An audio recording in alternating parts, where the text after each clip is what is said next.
حضرت عمر بن عبدالعزیز رحمۃ اللہ علیہ ایک مرتبہ ایک جنازے کے ساتھ تشریف لے گئے اور قبرستان پہنچ کر علیحدہ ایک جگہ بیٹھ کر کچھ سوچنے لگے۔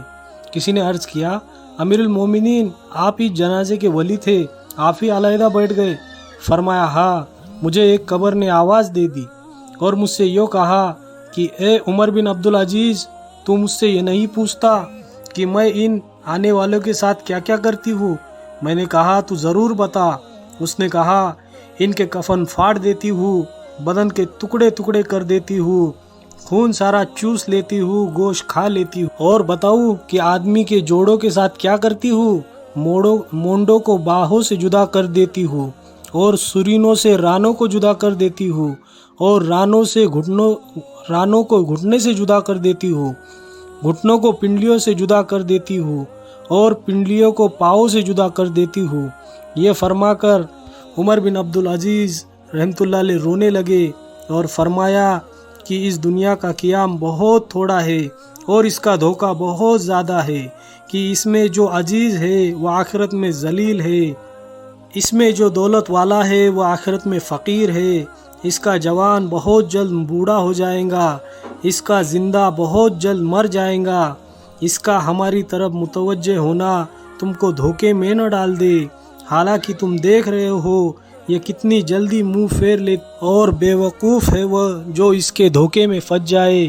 کہا گئے اس کے وہ دل دادا جنہوں نے بڑے بڑے شہر آباد کیے، بڑی بڑی نہریں نکالی، بڑے بڑے باغ لگائے، اور بہت تھوڑے دن رہ کر سب کو چھوڑ کر چل دیے۔ وہ اپنی صحت اور تندرستی سے دھوکے میں پڑے کہ صحت کے بہتر ہونے سے ان میں نشاط پیدا ہوا اور اس سے گناہ میں مبتلا ہوئے۔ وہ لوگ خدا کی قسم دنیا میں مال کی کثرت کی وجہ سے قابل رشک تھے، باوجود کہ مال کے کمانے میں ان کو رکاوٹیں پیش آتی تھی، مگر پھر بھی خوب کماتے تھے۔ ان پر لوگ حسد کرتے تھے، لیکن وہ بے فکر مال کو جمع کرتے رہتے تھے اور اس کے جمع کرنے میں ہر قسم کی تکلیف کو خوشی سے برداشت کرتے تھے۔ لیکن اب دیکھ لو کہ مٹی نے ان کے بدنوں کا کیا حال کر دیا، اور خاک نے ان کے بدنوں کو کیا بنا دیا، کیڑوں نے ان کے جوڑوں اور ان کی ہڈیوں کا کیا حال بنایا۔ وہ لوگ دنیا میں اونچی اونچی مسہریوں پر اور اونچے اونچے فرش اور نرم گدوں پر نوکروں اور خادموں کے درمیان آرام کرتے تھے۔ عزیز و اقارب، رشتہ دار اور پڑوسی ہر وقت دلداری کو تیار رہتے، لیکن اب کیا ہو رہا ہے؟ آواز دے کر پوچھو کہ کیا گزر رہی ہے۔ امیر غریب سب ایک میدان میں پڑے ہوئے ہیں۔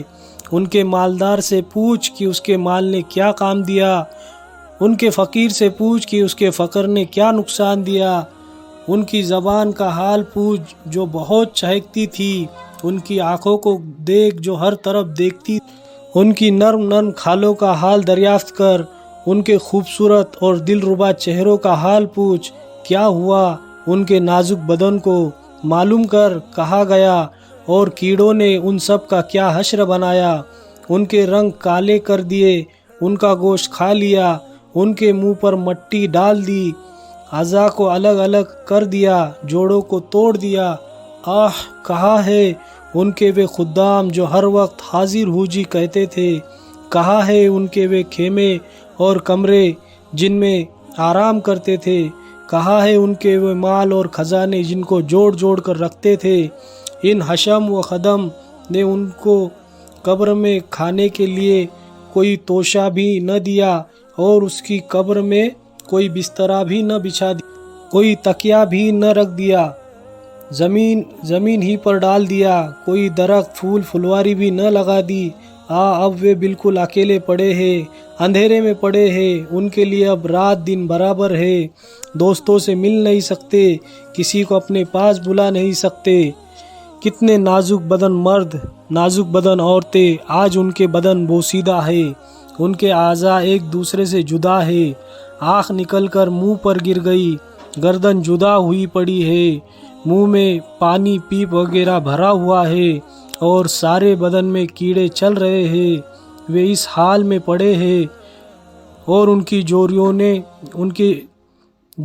جوروؤں نے دوسرے نکاح کر لیے، وہ مزے اڑا رہی ہے۔